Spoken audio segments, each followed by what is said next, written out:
Hello everybody, welcome back to the class. तो ये channel पे जो हमारा एमसीक्यूज सीरीज चल रहा है उसका ये चैप्टर नंबर 3 है, करंट इलेक्ट्रिसिटी। ये वीडियो में हम लोग चैप्टर 3 के मोस्ट इंपॉर्टेंट 30 एमसीक्यूज करने वाले हैं। और ये एमसीक्यूज करने के बाद आपका ये चैप्टर के एमसीक्यूज का डर बिल्कुल खत्म हो जाएगा और आप लोग बोर्ड की एग्जाम में इसके रिगार्डिंग या फिर इसके जैसे जो भी एमसीक्यूज आएंगे उसको इजीली सॉल्व कर पाओगे। इसके लिए मैंने आपको यहाँ पे पीडीएफ फाइल भी शेयर करी है, नीचे टेलीग्राम चैनल का लिंक है जहाँ जाके आप उसको चेकआउट कर सकते हो। और अगर आप चैनल पे नए हो तो प्लीज़ चैनल को सब्सक्राइब कर दीजिए और अपने दोस्तों के साथ शेयर कीजिए। अगर वीडियो अच्छा लगे तो नीचे कमेंट बॉक्स में कमेंट डाल के ज़रूर जाइएगा ताकि बाकी स्टूडेंट्स को भी पता चले कि वीडियो में क्या क्वालिटी की एमसीक्यूज कराई जा रहे हैं। तो चलिए जल्दी से शुरू कर देते हैं चैप्टर नंबर 3।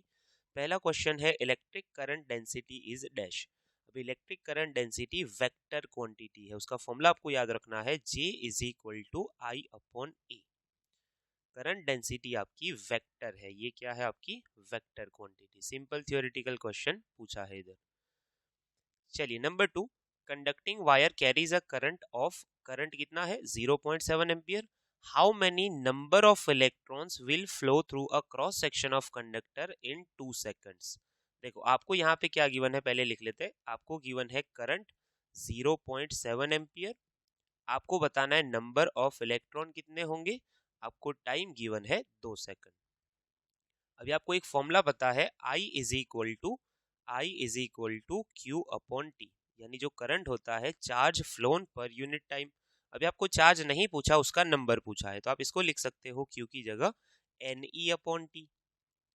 बस उसमें से एन को आप सब्जेक्ट बना लो, N is equal to I into T upon E. I आपको गिवन है 0.7, टी आपको गिवन है 2 सेकंड और ई आपका है 1.6 इंटू 10⁻⁹। तो हमारा यहाँ पे जो आंसर आ जाएगा वो होगा 0.88 इंटू 10⁻⁻⁹। तो ये आंसर हो जाएगा 8.8 इंटू 10⁻18 इलेक्ट्रॉन्स। ये हो जाएगा हमारा final answer 8.18 into 8.8 into 10⁻18 electrons. चलिए number 3, resistance of conductor depends on. Resistance का फॉर्मूला क्या होता है? रेजिस्टेंस का फॉर्मूला होता है R is equal to rho L upon A. अभी वो किस किस बातों पे डिपेंड करता है? तो देखो पहले टाइप ऑफ मटेरियल पे तो वो डिपेंड करेगा, क्योंकि कौन से टाइप का मटेरियल है वो डिपेंड करेगा कि मतलब कितना ज़्यादा करंट फ्लो होगा। जैसे इंसुलेटर का रेजिस्टेंस ज़्यादा होता है, कंडक्टर का बहुत कम होता है, सेमीकंडक्टर का दोनों के बीच में होता है। तो टाइप ऑफ मटेरियल पे डिपेंड करेगा, ठीक है। टेम्परेचर पे भी डिपेंड करेगा, क्योंकि टेम्परेचर डिपेंडेंस का एक थ्योरी थी R is equal to R0 1 plus alpha delta T. तो टेम्परेचर पे भी वो डिपेंड करेगा। डायमेंशन पे भी डिपेंड करेगा, क्योंकि इसके फॉर्मूला में L और A है, लेंथ और एरिया चेंज करने से रेजिस्टेंस चेंज होगा। तो यहाँ पे हमारा आंसर हो जाएगा ऑल ऑफ दी अबाउट, तीनों चीजों पे वो डिपेंड करेगा। चलिए number 4, resistivity of a material does not depend on dash of a conductor. इसके अंदर आंसर आएगा डायमेंशन, क्योंकि देखो फॉर्मूला क्या होता है R proportional to L upon A, और यहाँ से कांस्टेंट हटा के हम लोग लिखेंगे R is equal to rho L upon A. यहाँ पे रेजिस्टिविटी जो होती है वो कांस्टेंट होती है। रेजिस्टिविटी मटेरियल के डायमेंशन पे डिपेंड नहीं करती। जैसे कि मान लो कि एक आयरन का रॉड हो गया, एक छोटा है और एक बड़ा सा रॉड है, तो रेजिस्टिविटी अभी ऐसा नहीं है कि बड़े वाले के अंदर ज़्यादा है छोटे वाले के अंदर कम है। हाँ, रेजिस्टेंस चेंज हो सकता है उसके डायमेंशन के अकॉर्डिंग, रेजिस्टिविटी ऑलवेज क्या रहेगी, सेम रहेगी, वो डायमेंशन पे डिपेंड नहीं करती।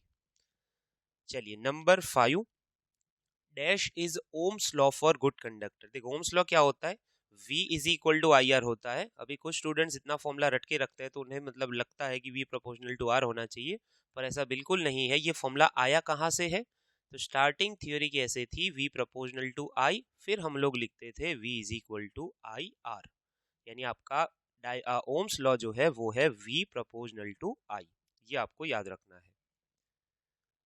चलिए number 6, SI unit of resistance and it's dimensional formula. देखो उसके लिए आपको जनरल फॉर्मूला पता होना चाहिए, V is equal to I R, R is equal to V upon I। तो यहाँ से आपको आंसर मिलेगा वोल्ट पर एम्पियर या फिर वोल्ट एम्पियर इनवर्स।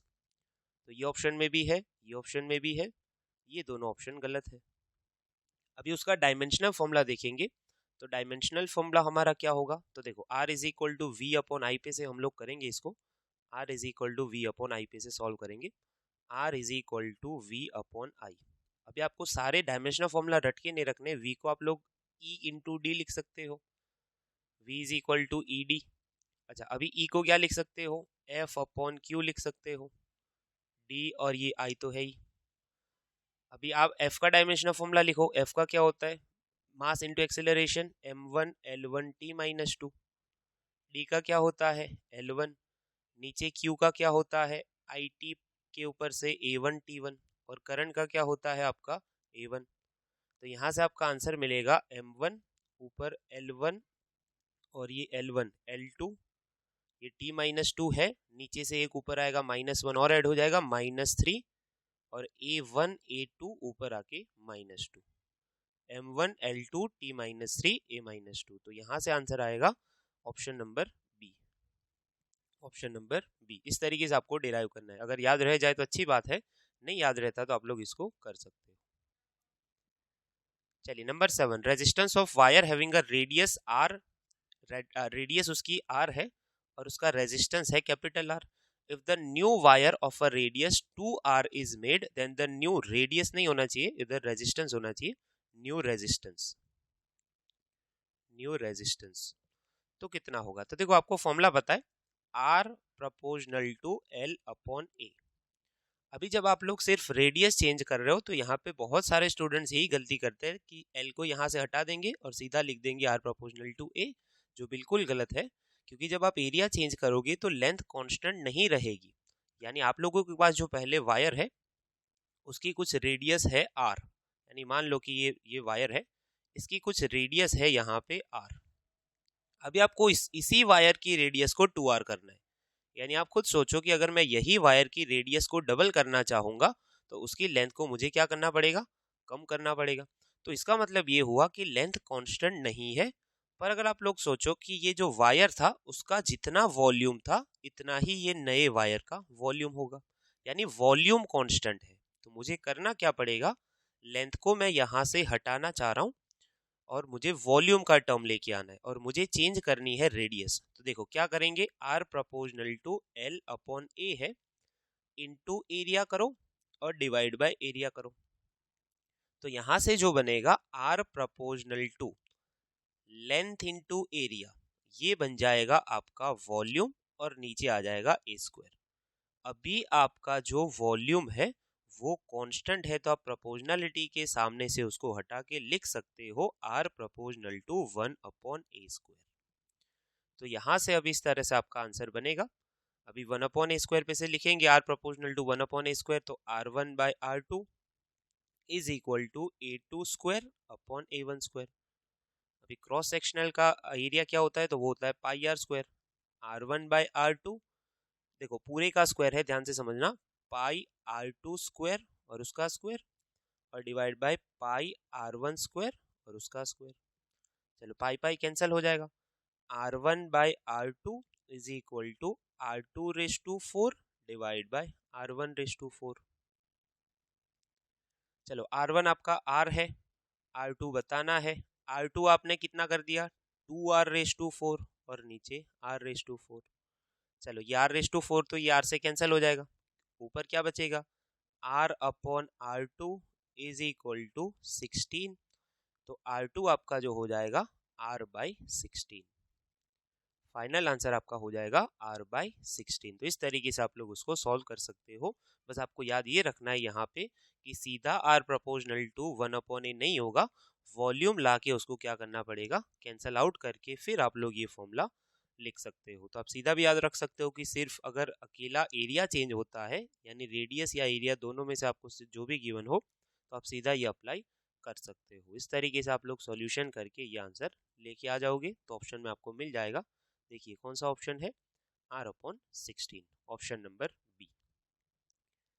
चलिए number 8, the ratio of the lengths of two wire of a same mass are made up of same material is 1 to 2, यानी L1 अपॉन L2 जो है 1/2 है।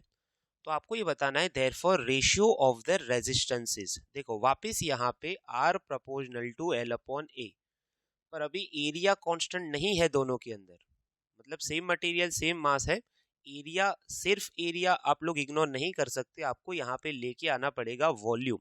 अगर मुझे एरिया को हटा देना है तो मैं उसको L से मल्टीप्लाई और ऊपर भी L से मल्टीप्लाई, तो अभी ये जो बन जाएगा वॉल्यूम, तो मैं यहाँ पे लिख पाऊंगा R proportional to L square upon volume. अभी इसको इग्नोर करके मैं लिखूंगा R proportional to L square.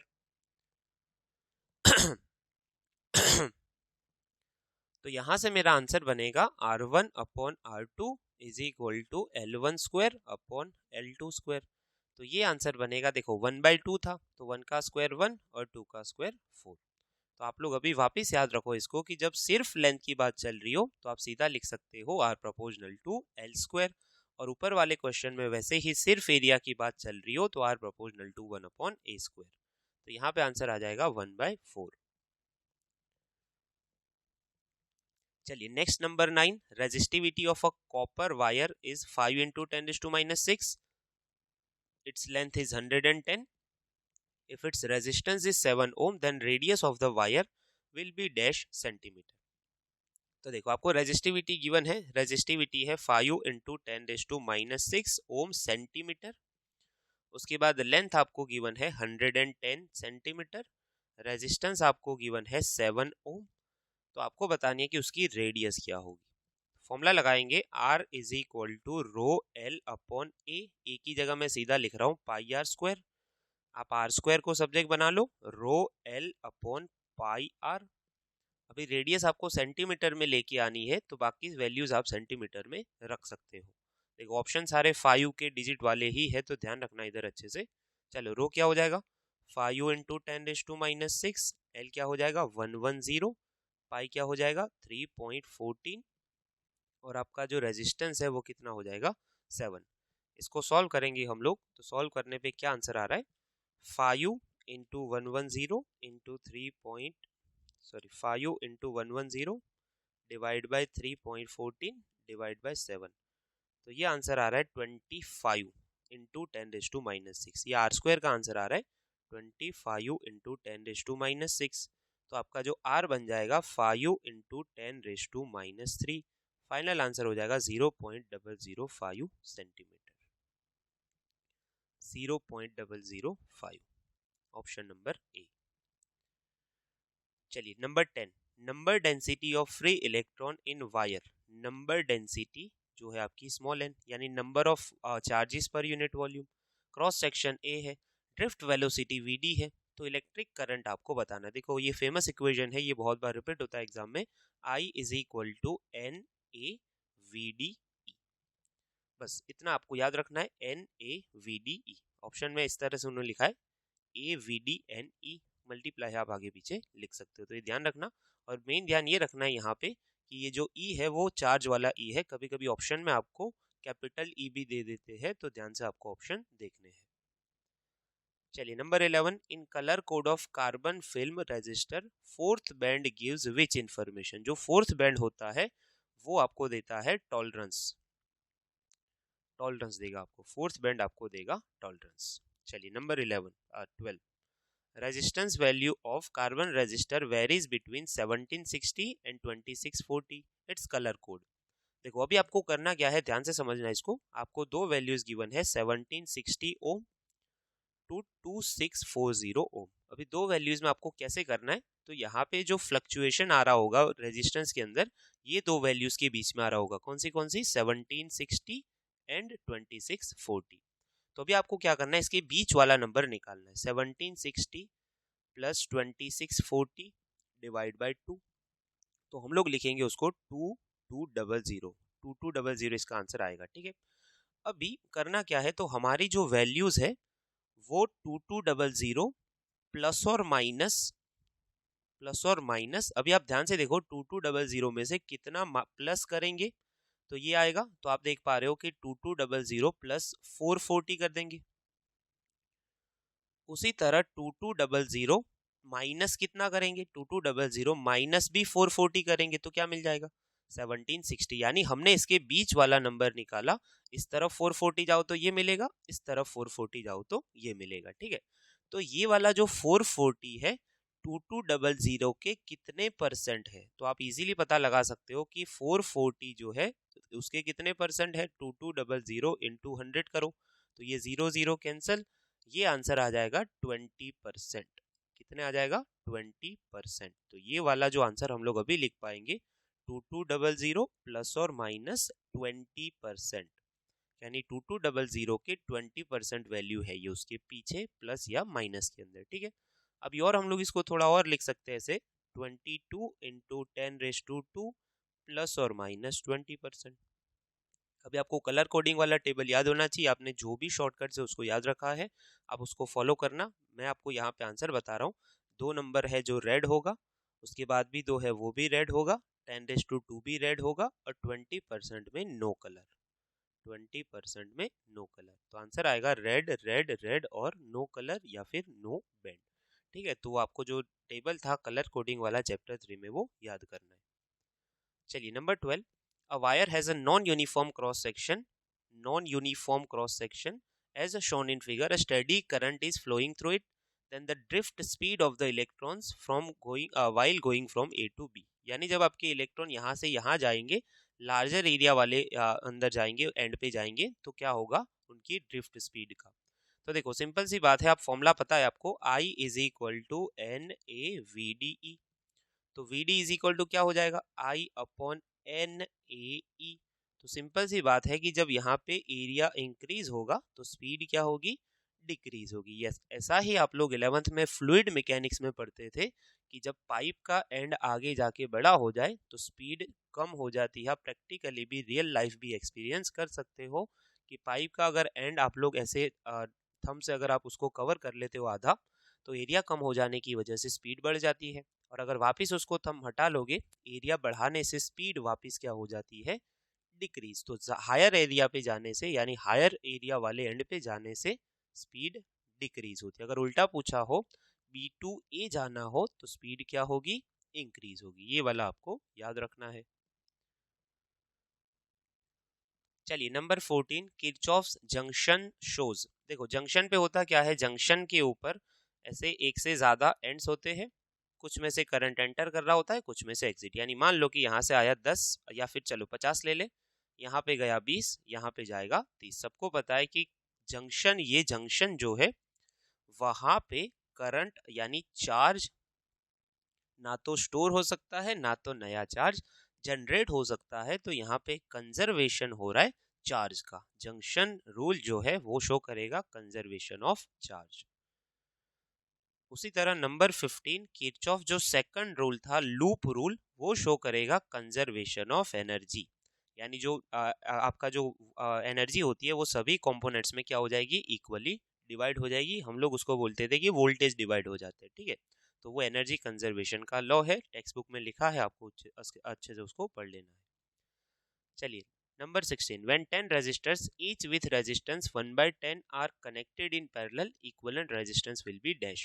देखो आपको एक चीज याद रखनी है कि जब हम लोग सेम वैल्यू के n नंबर या कोई भी नंबर ऑफ रेजिस्टर्स को कनेक्ट करते हैं तो R इक्वलेंट जो हो जाएगा R/N। पैरेलल के लिए ये फॉर्मूला होता है। और मैं सीरीज भी अगर यहाँ पे लिख दूं, सीरीज के लिए आपको अगर निकालना है सेम वैल्यू के n रेजिस्टर्स, तो ये हो जाएगा सीरीज का फॉर्मूला। ये याद रखना, ये बहुत इंपॉर्टेंट है, एग्जाम में आपको बहुत काम में आएगा, ठीक है। तो यहाँ पे हमारे पास 10 रेजिस्टर है, यानी n = 10 है। ईच का रेजिस्टेंस है 1/10, तो ईच का रेजिस्टेंस कितना है, 1/10 ओम। और पैरेलल में कनेक्ट किए हैं तो आपको बताना है इक्विवेलेंट रेजिस्टेंस। तो फॉर्मूला यही आ जाएगा, R इन पैरेलल = R/N। हर एक की वैल्यू है 1/10 और ऐसे कितने हैं, 10। तो आंसर आ जाएगा 1/100 ओम। आंसर आएगा आपका 1/100 ओम। चलिए number 17, in a figure part of a circuit is shown if potential at B is 0। यानी यहाँ पे जो पोटेंशियल है आपका V at B is equal to 0 है। तो आपको ये बताना है कि then potential at a point A and D will be dash. तो देखो सिंपल सी बात है कि ये जो D एंड है वो तो सेल के पॉजिटिव टर्मिनल से कनेक्टेड और बीच में कोई भी रेजिस्टर नहीं है, तो डी का तो वोल्टेज हो जाएगा 2 वोल्ट, डी का वोल्टेज आपका हो जाएगा 2 वोल्ट, यानी बीच में कोई वोल्टेज ड्रॉप नहीं हो रहा, यहाँ बीच में कुछ भी नहीं है, तो ये डी पॉइंट का वोल्टेज ये पॉजिटिव टर्मिनल के बराबर होगा। तो अभी ये दो ऑप्शन तो खत्म हो गए। अभी ए का वोल्टेज कितना होगा, तो सुनो ध्यान से देखो कि आपका ए पॉइंट इधर है, बी पॉइंट इधर है, बी तक पहुंचते पहुंचते ये वोल्टेज क्या हो गया, 0 हो गया, यानी वोल्टेज ड्रॉप हुआ बीच में, किस वजह से हुआ, ये रेजिस्टर की वजह से हुआ। तो उसने कुछ वोल्टेज यूज कर लिया ताकि यहाँ जाके वो कितना हो गया, 0 हो गया। तो इसने कितना यूज किया होगा, 1.5। देखो आपको मैं फॉर्मूला भी बता देता हूँ, आपको करना क्या है, आपको जाना है ए टू बी, ठीक है। तो आप लिखो final B voltage is equal to initial A voltage. आप लिखो फाइनल मान लो इसको और इसको मान लो initial. Final A B voltage is equal to initial A voltage. बस अभी आप लोग कुछ नहीं करना, ए टू बी जाओ, बीच में जो भी वोल्टेजेस आ रहे हैं उसको किरचॉफ रूल के अकॉर्डिंग रखते जाओ बी वाली साइड। तो चलो बस एक ही रेजिस्टर ही आ रहा है बीच में, उसका वोल्टेज कितना होगा, I into R. I into R यानी कितना, 1 इंटू 1.5। तो ये हो जाएगा VB plus 1.5 is equal to VA, और VB आपका 0 है, तो VA इज इक्वल टू कितना हो जाएगा, 1.5 वोल्ट। सिंपल सी बात है, VA इज इक्वल टू क्या हो जाएगा, 1.5 वोल्ट। चलिए number 18, what maximum power can be obtained from a battery of EMF E and internal resistance R connected with an external resistance capital R. देखो ध्यान से समझना कि आपके पास एक बैटरी है, उसका कुछ इंटरनल रेजिस्टेंस है, उसको आप लोगों को कनेक्ट करना है एक्सटर्नल रेजिस्टर आर के साथ। ये एक्सटर्नल रेजिस्टर हो गया, ये उसका इंटरनल हो गया, और ये EMF हो गया। आपको बताना है कि मैक्सिमम पावर, तो देखो सबसे पहले पावर के लिए आपको करंट पता होना चाहिए, और करंट के लिए आप लोगों को यहाँ लगाना पड़ेगा टर्मिनल वोल्टेज का formula, V is equal to E minus I R. चलो V क्या होता है एक्सटर्नल के केस में, यानी यहाँ से करंट जा रहा है, एक्सटर्नल के केस में क्या होता है, I R is equal to E minus I R. चलो ये वाले आई आर को सामने लाओ, तो ये हो जाएगा आई कॉमन निकाल ले उसके अंदर से, तो हो जाएगा R plus R is equal to E. तो I is equal to E upon R plus R, इतना करंट आपको मिलेगा सर्किट के अंदर, ठीक है। अभी आपको बताना है मैक्सिमम पावर। देखो पावर का फॉर्मूला क्या होता है, P इज इक्वल टू, ये वाले केस में हम लोग लिखेंगे आई स्क्वायर आर। अच्छा आई स्क्वायर यानी ये वाले का square, E square upon R plus R square, और ऊपर वाला जो आर है वो तो रहेगा ही। अभी आपको अगर पी मैक्सिमम निकालना है, आपको बताना है मैक्सिमम, अगर पावर मैक्सिमम करना है तो नीचे वाली वैल्यू को जितना हो सकता है उतना मिनिमम रखो, और मिनिमम रखने का मतलब है कि ये आर तो रहेगा ही, पर आप ये वाले आर को बहुत ज्यादा छोटा ले लो। कितना छोटा, इंटरनल रेजिस्टेंस के बराबर। कितना ले लो, इंटरनल रेजिस्टेंस के बराबर। तो यहाँ पे आप लोग क्या कर सकते हो, for P maximum capital R is equal to small R, यानी आपका जो देखो ऑप्शन देख लेना, आपको स्मॉल आर के फॉर्म में आंसर दिया आपको, ठीक है। तो पी मैक्सिमम जो हो जाएगा आपका E square R upon R plus R square. तो यहाँ से आपको आंसर मिलेगा ई स्क्वायर आर, नीचे ये 2r का स्क्वायर मिलेगा आपको 4r स्क्वायर। अच्छा आप लोग यहाँ से r को कैंसिल कर दो, तो आंसर आ जाएगा ई स्क्वायर अपॉन 4r। अभी आप लोग स्मॉल r के फॉर्म में आंसर दिए हैं, तो वापस यहाँ पे कैपिटल R की जगह स्मॉल r लिख सकते हो। देखो जो भी करो यहाँ पे कैपिटल R, स्मॉल r की जगह हमने क्या करा, इधर कैपिटल R लिखा, आप लोग कैपिटल R की जगह यहाँ पे स्मॉल r लिख सकते थे, आंसर आपका सीधा ये आ जाता। तो यहाँ पे आंसर मिलेगा आपको ये वाला ई स्क्वायर अपॉन 4r। चलो 19, which of the following is not a unit of power. देखो आपको ये चीज यहाँ से देख लेनी है, पावर का फॉर्मूला क्या होता है, P is equal to W upon T. अब इसका यूनिट क्या होना चाहिए, जूल पर सेकंड या फिर वॉट, जिसको हम लोग W से लिखते हैं। अभी उन्होंने यहाँ पे ऑप्शन में दिया है वॉट इंटू आवर, यानी तो 100% हम लोग श्योरली बता सकते हैं कि ये पावर का यूनिट नहीं हो सकता। वॉट इंटू सेकंड, यानी ये पावर का अगर वॉट है तो इंटू सेकंड करेंगे तो ये यूनिट एनर्जी का है। ये किसका यूनिट है, एनर्जी का यूनिट है। हमें पूछा है पावर का कौन सा नहीं है, तो आंसर आएगा किलोवाट आवर। चलिए number 20, when cell is being used which of the following is true. देखो यहाँ पे ध्यान ये रखना है कि फॉर्मूला ये होता है V is equal to E minus I R. अभी कुछ स्टूडेंट सीधा लिख के ये एग्जाम में अगर लिख के आ जाए तो वो गलत हो जाएगा। आपको देखना है V is equal to E minus I R. अभी उसका कोई फॉर्मूला है ही नहीं, आपको सारे ऑप्शन में E इज इक्वल टू दिया है सभी ऑप्शन के अंदर, ठीक है। तो यहाँ पे आप लोग E को सब्जेक्ट बनाओ तो आंसर मिलेगा V प्लस आई आर। अभी देखोगे तो वो ऑप्शन नंबर बी है। जल्दबाजी नहीं करनी, अच्छे से एग्जाम में एमसीक्यू के ऑप्शन को पढ़ना है, क्या दिया है वो अच्छे से समझ के आंसर लिखना है। चलिए 21, internal resistance of a battery of a 2 volt terminal voltage 2 volt is 0.2 ohm. Internal resistance small R है 0.2 ओम। करंट जो फ्लो हो रहा है वो है आपका 0.5 एम्पियर। तो आपको बताना है उसका ईएमएफ कितना होगा। सिंपल सी बात है, V is equal to E minus I R. तो आपको बताना है E, तो E is equal to V plus I R. चलो V कितना है आपका, V आपका है 2 प्लस I कितना है 0.5 इंटू 0.2। तो ये आंसर हो जाएगा 0.1 प्लस 2, तो ये हो जाएगा 2.1 वोल्ट। फाइनल आंसर हो जाएगा आपका 2.1 वोल्ट। चलिए 22, EMF of a battery is 2.2 volt. EMF आपको गिवन है 2.2 volt. When 5 ohm resistor is connected across the battery, R is equal to 5 ohm, external resistor connect करना है। Its terminal voltage is 1.8 volt। Terminal voltage आपको जो मिल रहा है V is equal to 1.8 volt। आपको बताना है इंटरनल रेजिस्टेंस कितना होगा, इंटरनल रेजिस्टेंस कितना होगा। तो देखो फॉर्मूला सिंपल है, V is equal to E minus I R. अभी अगर आप लोगों को R निकालना है तो इसको इधर लेके आओ और V वाले को सामने ले जाओ। I R is equal to E minus V, तो R is equal to E minus V upon I. Question ये है कि I नहीं गिवन क्वेश्चन में, तो आप I को कैसे लिख सकते हो, तो सबको बताए I is equal to V upon R लगा दो, आ गया आंसर। E कितना है 2.2 माइनस 1.8, कैपिटल V है 1.8 डिवाइड बाई 5। तो यहाँ पे ऊपर जो हो जाएगा आपका 0.4 डिवाइड बाई 1.8 इंटू 5, तो ये हो जाएगा 0.4 इंटू 5 डिवाइड बाई 1.8, तो आंसर आएगा 1.11। अभी 1.11 जो हो रहा है आपका ऑप्शन के अंदर 10/9 होगा, आप उसको चेकआउट कर सकते हो। चलिए 23, the cell is said to be in open circuit condition. Open circuit का मतलब होता है जब उसमें से कोई भी करंट फ्लो नहीं हो रहा, इसको बोलते हैं open circuit. 3 cells of EMF 1.5 volt and internal resistance 1 ohm are connected in parallel। 3 cell है आप लोगों के पास, उसका सबका इंटरनल रेजिस्टेंस भी है और सबका खुद का EMF है। 3 सेल है, पहला दूसरा और तीसरा, तीनों को पैरेलल में कनेक्ट किया है। तीनों को हमने पैरेलली कनेक्ट किया है। सबका EMF गिवन है, सबका इंटरनल रेजिस्टेंस गिवन है। सबका EMF जो है वो है आपका 1.5 वोल्ट और सबका इंटरनल रेजिस्टेंस है 1 ओम।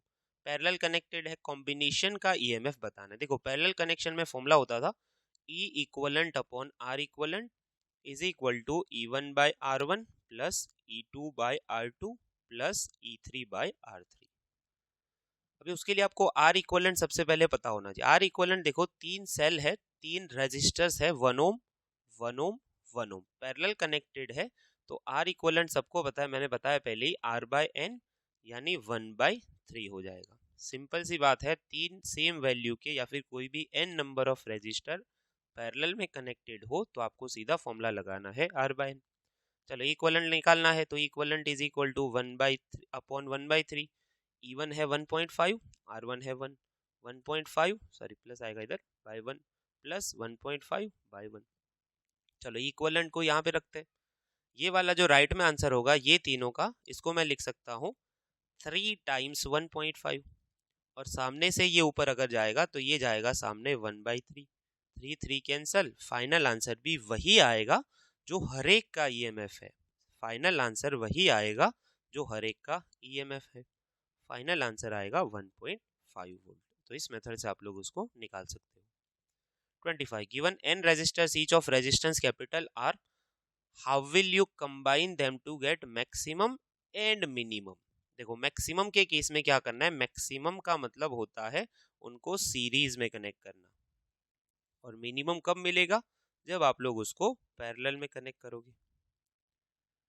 अभी मैंने आपको जस्ट बताया कि सीरीज वाले केस में आंसर आता था n टाइम्स r, और पैरेलल वाले केस में आंसर आता है r अपॉन n।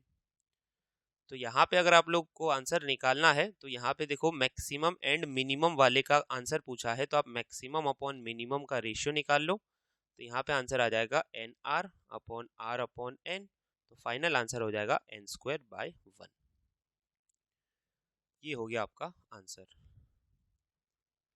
चलिए 26, 3 resistors 2, 4 and 6 2, 4 and 5 are combined in parallel, what will be the total resistance. देखो पैरेलल में फॉर्मूला होता है, हाँ अगर सेम वैल्यू के नहीं है तो आप लोगों को जो नॉर्मल सा फॉर्मूला है जो आप लोग टेक्स्ट बुक में सारे न्यूमेरिकल में लगाते थे वो लगाना पड़ेगा 1/r1 plus 1/r2 plus 1/r3। अगर सेम वैल्यू के है तो आप क्या कर सकते हो, सीधा r अपॉन n करके आंसर लेके आ सकते हो।